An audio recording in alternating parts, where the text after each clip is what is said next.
Hello learners, welcome to my channel Shri Chem Gyan. आज का मेरा टॉपिक है properties of organic and inorganic compounds. इसको स्टार्ट करने से पहले हम देखेंगे कि हमने प्रीवियस वीडियो में क्या पढ़ा था, उसका हम पहले रिवीजन कर लेंगे। उसके बाद हम फिर ये वाला टॉपिक स्टार्ट करेंगे। प्रीवियस वीडियो में हमने सीखा था, बेसिक इंट्रोडक्शन जाना था ऑर्गेनिक केमिस्ट्री का, और इसमें बताया था कि कंपाउंड्स जो होते हैं वो दो भागों में क्लासिफाइड होते हैं, जैसे कि इनऑर्गेनिक और ऑर्गेनिक। इनऑर्गेनिक जो होते हैं वो मिनरल्स से देखा था हमने, और इसके एग्जांपल बताए थे table salt, marble, carbon dioxide और भी हैं। और ऑर्गेनिक केमिस्ट्री जो थी वो लिविंग मैटर्स से जो चीज़ें प्राप्त होती हैं उन्हें ऑर्गेनिक में रखा गया, जैसे कि एसिटिक एसिड, इसको सिरका कहते हैं, और गोंद रबर, एल्ब्यूमिन, अल्कोहल, ये सब हो गया ऑर्गेनिक के। उसके बाद फिर हमने जानी थी वाइटल फोर्स थ्योरी। ये वाइटल फोर्स थ्योरी का जो कॉन्सेप्ट था वो बर्जेलियस ने दिया था।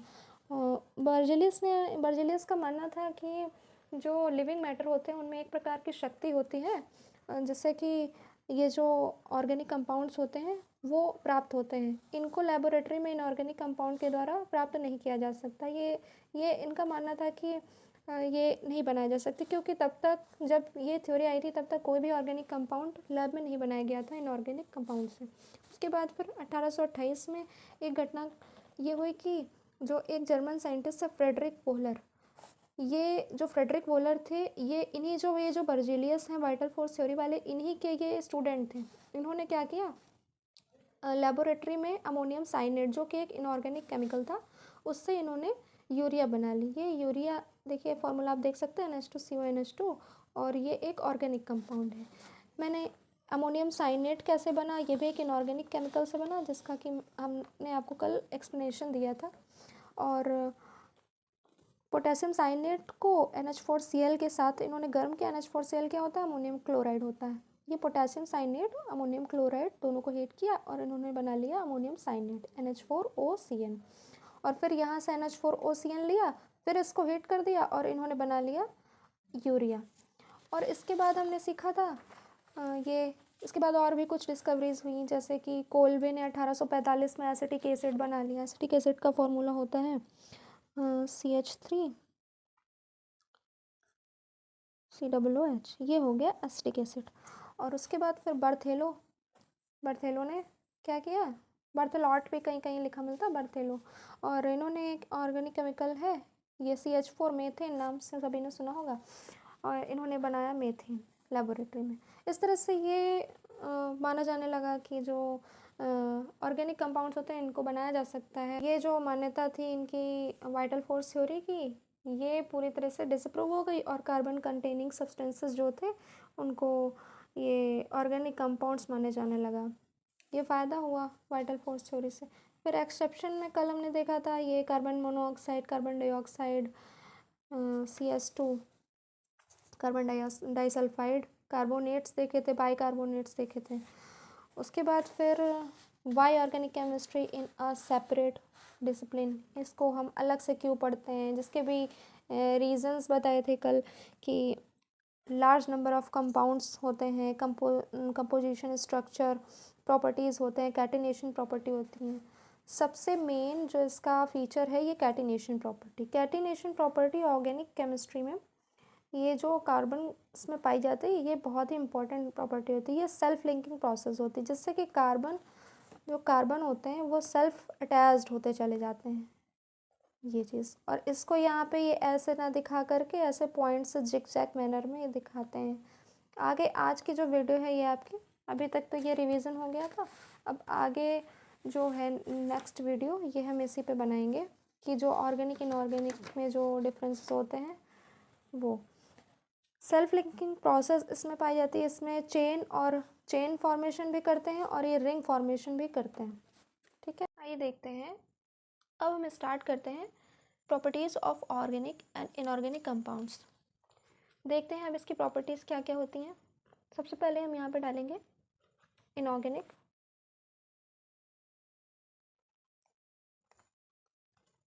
और ऑर्गेनिक।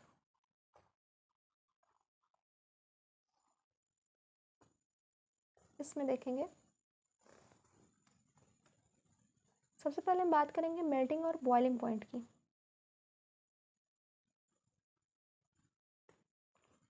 मेल्टिंग पॉइंट को MP से और बॉइलिंग पॉइंट को BP से डिनोट करते हैं।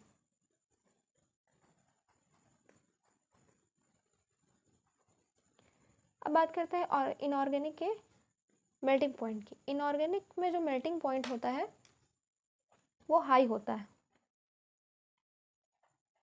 इनऑर्गेनिक का मेल्टिंग पॉइंट भी हाई होता है और बॉइलिंग पॉइंट भी हाई होता है इनऑर्गेनिक सब्सटेंसेस का। इनऑर्गेनिक कंपाउंड जो होते हैं इनका मेल्टिंग पॉइंट और बॉइलिंग पॉइंट दोनों ही हाई होता है। अब देखें ऑर्गेनिक में, तो इनके मेल्टिंग और बॉइलिंग दोनों ही पॉइंट्स ये क्या होते हैं, लो होते हैं। अब पॉइंट आता है कि ये मेल्टिंग पॉइंट क्या होता है। मेल्टिंग पॉइंट वो पॉइंट होता है जहाँ पर कोई भी कंपाउंड, कोई भी सब्सटेंस जो होता है वो मेल्ट होना शुरू कर देता है, वो होता है उसका मेल्टिंग पॉइंट। और जैसे यहाँ पे हाई लिखा हुआ है तो इसका क्या मतलब है, मतलब कि ये जो इनऑर्गेनिक जो कंपाउंड्स होते हैं उनको मेल्ट होने के लिए हाई टेम्परेचर की ज़रूरत पड़ती है। हाई टेम्परेचर में ये मेल्ट होते हैं। और ये क्या होते हैं, ये लो टेम्परेचर में ही इजीली मेल्ट हो जाते हैं। अब हम बात करेंगे बॉइलिंग पॉइंट्स की। तो बॉइलिंग पॉइंट्स क्या होते हैं, देखिए अब जो इनके इनऑर्गेनिक कंपाउंड्स के जो अंदर होते हैं इंटरमॉलिक्यूलर फोर्सेस, वो बहुत ही स्ट्रांग होते हैं।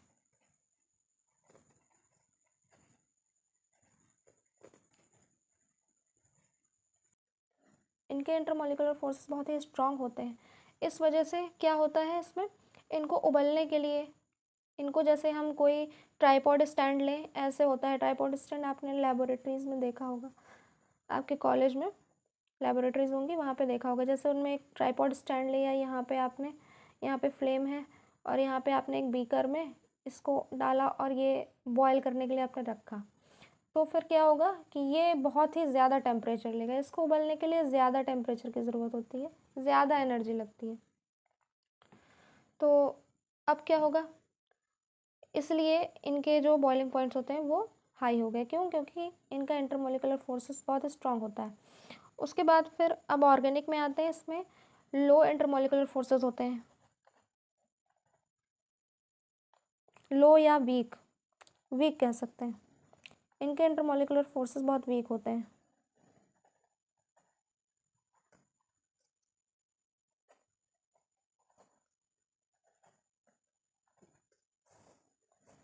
इसलिए इनको बॉयल करने में बहुत ही कम एनर्जी की ज़रूरत होती है, ये इजीली बॉयल हो जाते हैं। इतनी ज़रूरत नहीं होती कि जितनी कि इनऑर्गेनिक कंपाउंड्स को होती है, तो इसलिए ये लो BP शो करते हैं। उसके बाद अब बात आती है कि और क्या क्या प्रॉपर्टीज़ हैं, और भी बहुत सारी प्रॉपर्टीज़ हैं। अब आते हैं सॉल्युबिलिटी में। इनऑर्गेनिक कंपाउंड्स जो होते हैं वो वाटर में इजीली सॉल्युबल हो जाते हैं, वाटर में इजीली सॉल्युबल, या कह सकते हैं हाईली सॉल्युबल।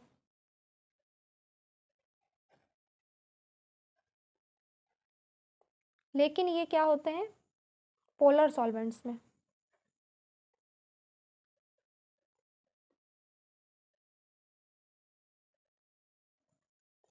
ये क्या होते हैं, पोलर सॉल्वेंट्स में लो सॉल्युबल होते हैं। ये पोलर सॉल्वेंट में लोअर सॉल्युबिलिटी शो करते हैं। अब उसी जगह ऑर्गेनिक कंपाउंड्स, इनकी सॉल्युबिलिटी, इनकी सॉल्युबिलिटी में क्या होता है, ये पोलर सॉल्वेंट में इजीली सॉल्युबल होते हैं। ये क्या होते हैं, इजीली सॉल्युबल होते हैं।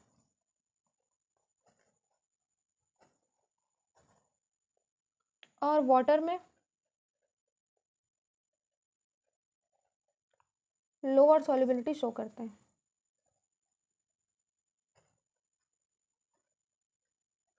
इतनी आसानी से ये वाटर में सॉल्युबल नहीं होते। अब एक सेकंड और प्रॉपर्टी है, ये क्या है, ये क्या होते हैं, नॉन फ्लेमेबल होते हैं। इनऑर्गेनिक कंपाउंड्स ये जलते नहीं हैं, नॉन फ्लेमेबल होते हैं। तो ये क्या होते हैं, जल जाते हैं।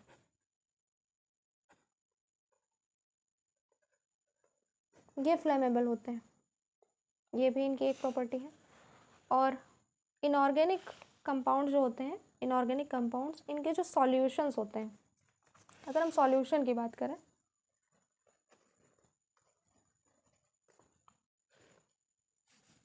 और यहाँ पे इनके सॉल्यूशंस की बात करें,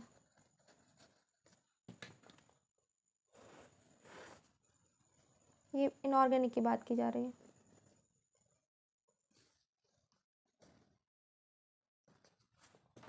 तो जो इनके सॉल्यूशन होते हैं वो नॉन कंडक्टर होते हैं। किसके, इलेक्ट्रिसिटी के, इलेक्ट्रिसिटी के कुचालक होते हैं, इनमें इलेक्ट्रिसिटी पास नहीं होती।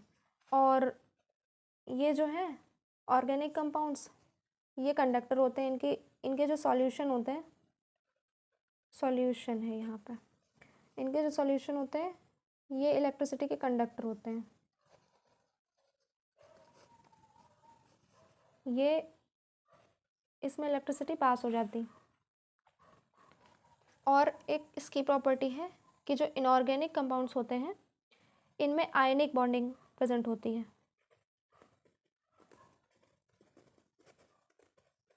ये आयनिक बॉन्डिंग इसमें होती है। और ऑर्गेनिक जो कंपाउंड होते हैं इनमें कोवेलेंट बॉन्डिंग शो करते हैं ये।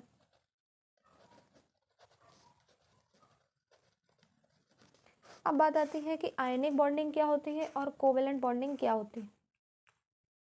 आइए देखते हैं। आयनिक बॉन्डिंग में क्या होता है कि ये बॉन्ड्स किसके किसके बीच में बनते हैं, मेटल्स एंड नॉन मेटल्स के बीच में बॉन्ड बनते हैं।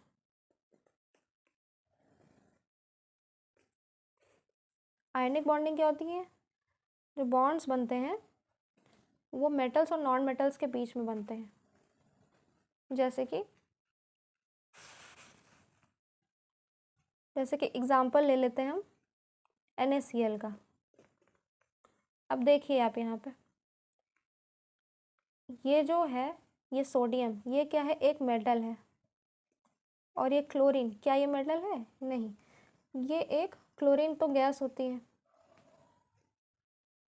तो ये नॉन मेटल हुई ना, तो मेटल और नॉन मेटल के बीच में बॉन्ड बन रहा है।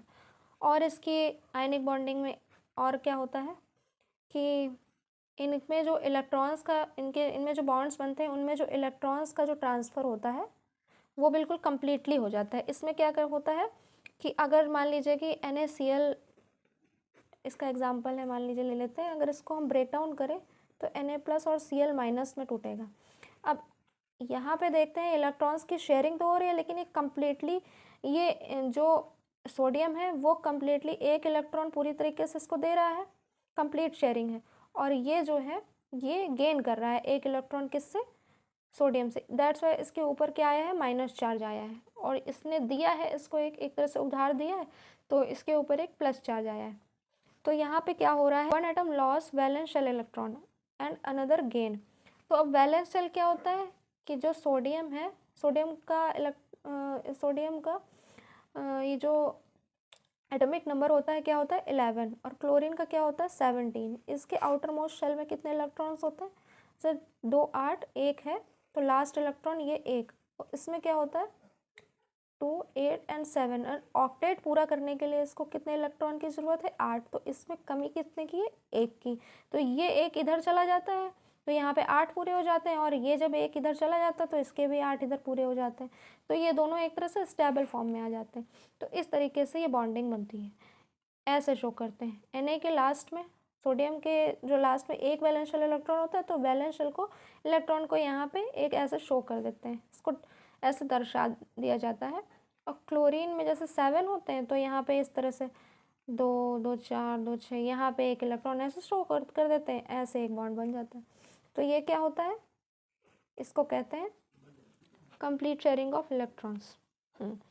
तो अब देखते हैं कोवेलेंट बॉन्डिंग क्या होती है। कोवेलेंट बॉन्डिंग में क्या होता है कि इसमें बॉन्ड बिटवीन नॉन मेटल्स के बीच में इसमें बॉन्ड्स बनते हैं। तो आइए अब इसका एग्जांपल देख लेते हैं। जैसे हम ले लें एक एसिड ले लें, अल्कोहल ले लें, अल्कोहल लेते हैं, ये क्या है, एथिल अल्कोहल। अब देखिए यहाँ पे क्या लिखा हुआ है, बॉन्ड बिटवीन नॉन मेटल्स। तो नॉन मेटल्स के बीच में इसमें बॉन्ड बन रहा है। जैसे CH3 है, CH2OH। तो यहाँ पे देखिए कोई भी मेटल है नहीं, यहाँ पे मेटल नहीं है, यहाँ पे कार्बन जो है ये भी मेटल नहीं है, ये हाइड्रोजन ये भी मेटल नहीं है। तो इस तरीके से है। अब सेकंड इसमें क्या होता है कोवेलेंट बॉन्डिंग में, और क्या क्या होता है, यहाँ पे देखिए क्या हो रहा था, आयंस की शेयरिंग हो रही थी। एक लूज कर रहा था इलेक्ट्रॉन और एक गेन कर रहा था। अब यहाँ पे क्या होगा, इसमें क्या होता है, involve sharing of electrons to form electron pair.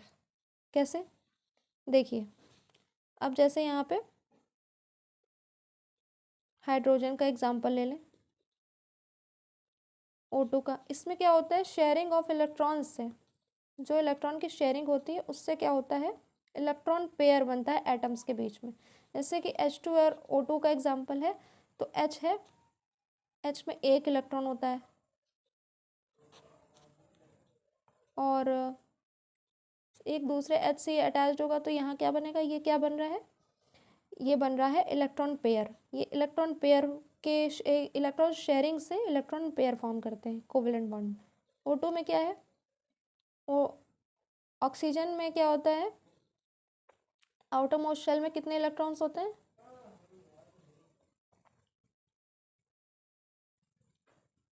6 होते हैं। तो फिर यहाँ क्या होता है, इसको ऑक्टेट पूरा करने के लिए 2 इलेक्ट्रॉन और चाहिए।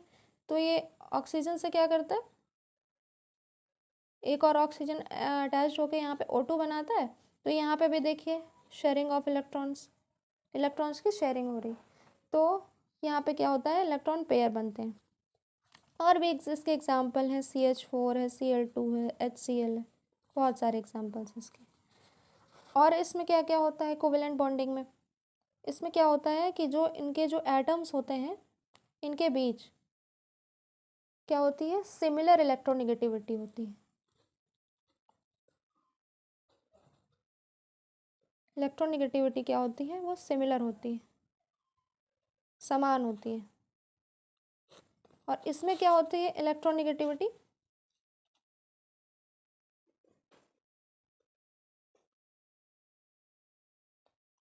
समान नहीं होती है, इसमें होती है डिफरेंट। और क्या होता है इनऑर्गेनिक में, इनऑर्गेनिक कंपाउंड्स में जो आइसोमेरिज्म होती है वो नहीं पाई जाती है, बहुत ही कम पाई जाती है। कहाँ पे पाई जाती है, वो डी ब्लॉक एलिमेंट्स, जो जिनको ट्रांजिशन एलिमेंट्स कहते हैं, वहाँ पे पाई जाती है। और कोवेलेंट बॉन्डिंग में आइसोमेरिज्म पाई जाती है। आइसोमेरिज्म की स्टडी हम आगे करेंगे। तो इस तरह से आज हमने देखा कि properties of organic and inorganic compounds में क्या क्या है, मेल्टिंग पॉइंट, बॉइलिंग पॉइंट है, और इसकी सॉल्युबिलिटी है, फ्लेमेबल है, कौन सा फ्लेमेबल होता है, कौन नॉन फ्लेमेबल होता है, और सॉल्यूशंस किसके इलेक्ट्रिसिटी के कंडक्टर होते हैं, कौन नॉन कंडक्टर्स होते हैं। आयनिक और कोवेलेंट बॉन्डिंग देखा हम लोगों ने। और उसके बाद फिर अब क्या अब आता है इम्पोर्टेंस ऑफ ऑर्गेनिक केमिस्ट्री या कंपाउंड। तो अब जैसे कि हम डेली लाइफ में जो भी चीज़ें यूज़ करते हैं, जो भी चीज़ें हम देखते हैं, यहाँ तक कि हम जो खाना खाते हैं, वो सब और जितनी सारी चीज़ें हैं उन सब में ऑर्गेनिक कंपाउंड्स की प्रेजेंस होती है। जैसे कि हम जो खाना खाते हैं उससे हमें क्या मिलता है, कार्बोहाइड्रेट मिलता है, प्रोटीन मिलता है, फैट मिलता है। ये सारी और जितनी सारी चीज़ें होती हैं, ये सारी क्या हैं, ऑर्गेनिक कंपाउंड्स। अब देखें, जो भी चीज़ें हम यूज़ करते हैं डेली लाइफ में, जैसे कि क्या, जैसे कि प्लास्टिक के बैग्स यूज़ करते हैं, पॉलीएथिलीन यूज़ करते हैं ना, वो ethylene numbers of mole ethylene attached होकर क्या बनाती हैं, पॉलीएथिलीन बनाती हैं। तो उसको कहते हैं पॉलीएथिलीन भी कह सकते हैं, पॉलीथीन कह सकते हैं। प्लास्टिक हो गई, ये भी एक ऑर्गेनिक कंपाउंड है और ऑर्गेनिक से ही सिंथेसाइज्ड है ये। और उसके बाद फिर क्या होता है, परफ्यूम्स यूज़ करते हैं, परफ्यूम्स यूज़ करते हैं, और भी बहुत सारी ऐसी चीज़ें हैं जो हम डेली लाइफ में यूज़ करते हैं। हार्मोन्स होते हैं, एस्टेरॉइड होते हैं, ये सब क्या है, ये सब ऑर्गेनिक केमिस्ट्री के इम्पोर्टेंस ही हैं। साइंस की ये सबसे बड़ी ऐसी ब्रांच है जिसमें कि हम उन सब चीज़ों की स्टडी करते हैं, जो भी चीज़ें हम डेली लाइफ में देखते हैं, यूज़ करते हैं, वो सारी चीज़ें धीरे धीरे ये सारी चीज़ें बनाई भी जा रही हैं। Numbers of organic compounds per year synthesized भी होते हैं, इसको हम पहले पढ़ चुके हैं। सोर्सेज में हम क्या पढ़ेंगे कि ऑर्गेनिक कंपाउंड्स हमें प्राप्त कहाँ से हो सकते हैं, वो सोर्स। तो ये हो गया प्लांट्स एंड एनिमल्स से। अब प्लांट से क्या, सेलुलोज हो गया, शुगर हो गया, शुगर में वही सुक्रोज उसी को कहते हैं। और उसके बाद फिर स्टार्च हो गया, एल्केलॉइड्स हो गए, विटामिन्स हो गए, परफ्यूम्स हो गए, रेजिन्स हो गए, ये सारे हो गए प्लांट से। एनिमल्स से क्या हो गया, एनिमल्स से क्या मिलेगा हमें, एल्ब्यूमिन, आपने पढ़ा था, वो भी एक तरह का सोर्स है इसका। अब सेकंड सोर्स क्या है, नेचुरल गैस एंड पेट्रोलियम। इन सब से क्या सिंथेसाइज्ड होता है, नेचुरल गैस क्या होती है, एक बहुत ही मेजर सोर्स होती है, और पेट्रोलियम ये भी एक बहुत ही मेजर सोर्स है। इससे क्या सिंथेसाइज्ड, इससे क्या मिलता है हमें, फ्यूल, रबर, एक्सप्लोजिव्स एट्सेट्रा बनाए जाते हैं। और कोल, नेक्स्ट सोर्स क्या है, कोयला, जिससे कि एक बहुत इंपॉर्टेंट मेथड द्वारा ये कोक एंड कोल टार मिलता है इससे। और इससे क्या बनाया जाता है, इससे 200 से भी ज़्यादा ऑर्गेनिक कंपाउंड, जो कोल टार है इससे क्या होता है, 200 से भी ज़्यादा ऑर्गेनिक कंपाउंड्स बनाए जाते हैं, जैसे कि डायरेक्टली सिंथेसाइज्ड किए जाते हैं। परफ्यूम्स हो गए, ड्रग्स हो गए, डाइज हो गई। डाइज क्या होता है, ये जो हम लोग कपड़े पहनते हैं इसमें जो कलर होते हैं, और ये जो हेयर कलर्स वगैरह होते हैं, इन सब में क्या होता है, ये इन्हीं को बोलते हैं डाइज, जो भी चीज़ें कलर करने के यूज़ में है। और फर्मेंटेशन में नेक्स्ट सोर्स क्या है इसका, फर्मेंटेशन, मतलब ऑर्गेनिक जो कंपाउंड्स होते हैं इसको फर्मेंट करके भी हमें मिल सकते हैं ये, फर्मेंटेशन से। अब जैसे इसमें क्या होता है कि माइक्रो ऑर्गेनिजम्स के द्वारा बनाए जाते हैं ये, बाय माइक्रो ऑर्गेनिज्म।